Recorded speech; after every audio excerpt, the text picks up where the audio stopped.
Good morning दोस्तों, this is शांति और मेरे चैनल पे आपका बहुत बहुत स्वागत है।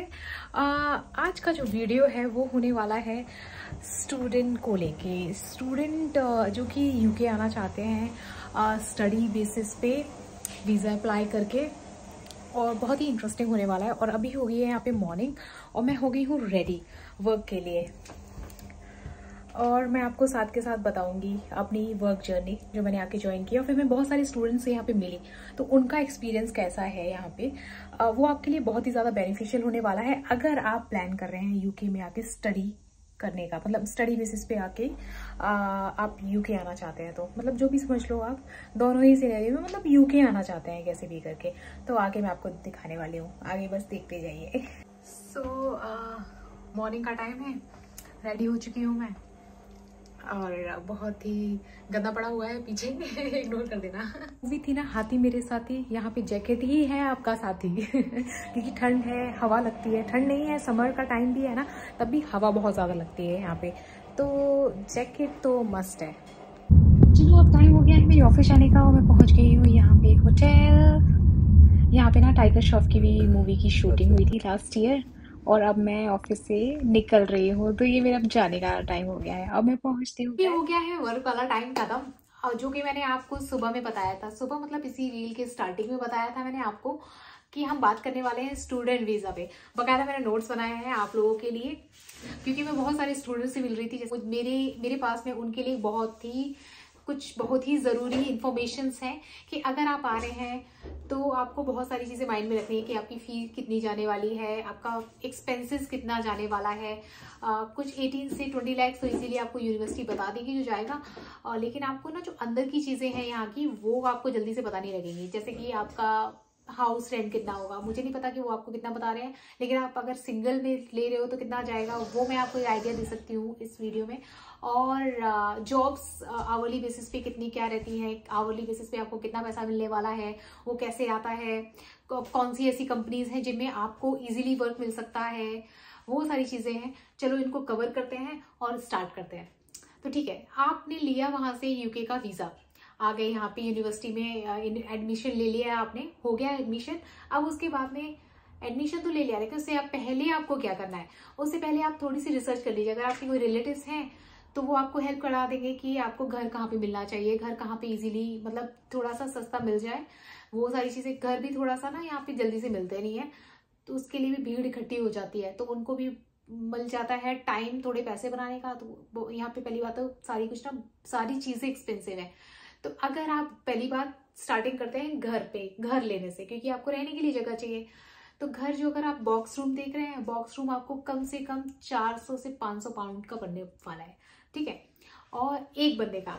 और अगर आप कपल में प्लान करते हैं, क्योंकि बहुत सारे कपल भी यहाँ पे आए हुए हैं, एक कोई है स्टडी पे है, दूसरा बंदा ये सोच के हम आ जाते हैं कि चलो एक कमा लेगा और एक स्टडी कर लेगा, तो दोनों चीज़ें बैलेंस हो जाएंगी। तो उनकी एकोमोडेशन की बात कर लें तो वो इजीली आपको, अगर अच्छे प्लेसेस पे ले रहे हैं तो वो आपको आराम से 950 से अप टू 1500 तक पड़ेगा, डिपेंड कि कौन सा एरिया है और आप कैसे घर को चूज कर रहे हैं, ठीक है। और अगर आपको एरिया ठीक ठाक मिल गया जहाँ पे बहुत ज्यादा सस्ते हैं, तब भी आपको ना आराम से 700 तो कहीं पे भी नहीं गया है, उतना एक्सपेंस आपको लगने वाला है। सिर्फ और सिर्फ एकोमोडेशन की बात थी ये। उसके बाद में जो काउंसिल टैक्स वैक्स है, ये बहुत सारी अंदर की चीजें हैं जो बाद में पता चलती हैं। चलिए ये हो गई आपकी रहने की बात। अब आते हैं आपका डेली वाला ट्रांसपोर्टेशन। आप यूनिवर्सिटी प्लान कर रहे हैं, यूनिवर्सिटी ऐसी कुछ प्लान करना, अगर आप माइंड में ये रखे हुए हैं कि मुझे वहां पे जाके करियर बनाना है, मतलब जाते ही काम में लग जाना है, ऐसी वाली चीज रखनी है, तो आप यूनिवर्सिटी ऐसी जगह पे देख सकते हैं कि कॉलेज कैसी जगह पे है जहाँ पे आपको इजीली वर्क मिल जा रहा है। चलो वो चीज़ अगर आप नहीं देखते तो आप अपना एकोमोडेशन ऐसी जगह पे प्लान कर सकते हैं जो आपके वर्किंग वाले एरिया के नज़दीक हो, ठीक है। वो अगर आप प्लान कर लेंगे तो ट्रांसपोर्टेशन वाला थोड़ा सा पैसा आपका बच जाएगा, हो सकता है आप वॉक करके पहुंच जाएंगे, ठीक है।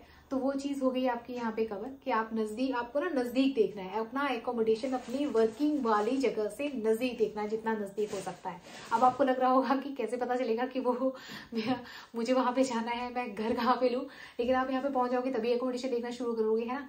तो वो चीजें पता कर सकते हो, वो कर सकते हो आप। और अगर आपको लगता है कि मैं थोड़ा सा आपको सजेस्ट करूं तो मुझे इस वीडियो के कमेंट बॉक्स में कमेंट कर देना, तो मैं आपको थोड़े से सजेशन जो है, जो मुझे पता है, वो मैं आपको नेक्स्ट वीडियो में सारी चीजें कोलेक्ट करके फिर मैं आपको बता दूंगी। अब आते हैं, चलिए ये चीज रहने की भी हो गई, ट्रांसपोर्टेशन ये वाला हो गया कि आप ऐसे बचा सकते हैं। लेकिन एक और चीज, अगर आप इंडिया में ड्राइव कर रहे हैं तो आप एक काम कर सकते हैं, यहाँ पे आने से पहले आप वहां पे अप्लाई कर सकते हैं इंटरनेशनल लाइसेंस के लिए, ठीक है, जिसको थोड़ा सा टाइम लगता है, इजीली मिल जाएगा आपको। आप डे 1 से वो आपका लाइसेंस की डेट स्टार्ट हो जाएगी, जो कि वैलिड रहता है 365 डेज के लिए। वो 365 डेज में एक्सपायर हो जाएगा, लेकिन 365 डेज आपको मिल जाते हैं, जिन दिनों में आप गाड़ी आराम से ड्राइव कर सकते हैं। और दूसरी बात यह है कि ड्राइव करेंगे तो आइडिया लग जाएगा आपको, और यहाँ पे बहुत ज्यादा रूल्स हैं, और उस दौरान आप अपने यहाँ के लाइसेंस की तैयारी कर सकते हैं, जो कि होता है आपका रिटन टेस्ट होता है, मॉक टेस्ट भी होता है, और फिजिकल तो होता ही है जैसा कि इंडिया में होता है। लेकिन इंडिया का टेस्ट कम्प्लीटली डिफरेंट है। बोल देते हैं यहाँ पे लोग कि ना आप इंडिया की ड्राइविंग को भूल जाओ अगर यहाँ पे ड्राइव करना है या यहाँ के ड्राइविंग टेस्ट में पास होना है, ठीक है। चलिए, ये आपका ड्राइविंग वाला, आपका ट्रांसपोर्ट वाला जो पॉइंट है वो भी आपका यहाँ पे कवर हो गया। अब आते हैं बात वर्किंग के लिए, जो पार्ट टाइम जॉब है उस पे आते हैं। आपको कोशिश ये करनी है कि आप एजेंसीज को पकड़े। एजेंसीज क्या करती है ना कि आपको एक्स्ट्रा आवर्स काम दे देंगी। एक्स्ट्रा आवर्स कैसे? क्योंकि अगर आप गवर्नमेंट की देखेंगे तो आप खाली 20 घंटे काम कर सकते हैं वीकली बेसिस, 20 घंटे से ऊपर नहीं कर सकते हैं। अदरवाइज जैसे ही पता चलेगा काउंसिल को, आपको काउंसिल उठा के ना सीधा आपको एयरपोर्ट पे छोड़ देगी कि जाओ टाटा बाय बाय हो जाएगा। तो वहां से बचना है आपको। अगर आप कंपनी से डायरेक्टली कॉन्टेक्ट कर रहे हैं तो वो आपको सीधा 95% कंपनीज हैं जो आपको आपके अकाउंट में पैसा देने वाली है, जो कि 20 घंटे से ज्यादा काम कराएंगे नहीं, तो पैसे उसके हिसाब से ही मिलेंगे आपको, ज्यादा मिलेंगे नहीं। अगर आप एजेंसीज को कॉन्टेक्ट करते हैं, एजेंसीज आपको थोड़ा पैसा कम देगी पर ज्यादा घंटों का काम दे सकती है। कुछ आवर्स एक्स्ट्रा करके आप थोड़े पैसे ज्यादा कमा सकते हैं, क्योंकि वहां पे वो थोड़ा सा दिखा देती है कि हाँ, क्योंकि काउंट नहीं हो रहा है ना आपका, मतलब आपके अकाउंट में पैसे नहीं आ रहे हैं। और आवरली बेसिस पे कितने पैसे मिलते हैं, वो कुछ मिलते हैं 10 से 12 पाउंड के बीच में। अगर आप एजेंसीज के थ्रू जाएंगे तो हो सकता है वो आपको 9 पाउंड दें, जहाँ पे उनको 1 पाउंड का और 2 पाउंड का मुनाफा हो जाएगा, वो सेव कर लेंगे, लेकिन आप अपना सेम टाइम पे आपका भी टैक्स बच जाएगा। चलिए, सारे पॉइंट्स हो गए हैं मेरे कवर जो मुझे बताने थे। और आप अगर आ रहे हैं स्टडी बेसिस पे तो 3 साल की स्टडी रहेगी, उसके बाद में PSW मिल जाएगा, उसके बाद में आपके वर्किंग आवर्स जितने आप चाहें, वर्क परमिट जैसा कर सकते हैं आप, तो उस टाइम से आपका पैसा थोड़ा सा बचना शुरू हो जाएगा। लेकिन उससे पहले आपके पैसे बचेंगे या आप ही पूरा मंथली एक्सपेंसेस जितना होता है आप कर पाओगे, वैसा नहीं होने वाला है। तो माइंड मेकअप करके आना।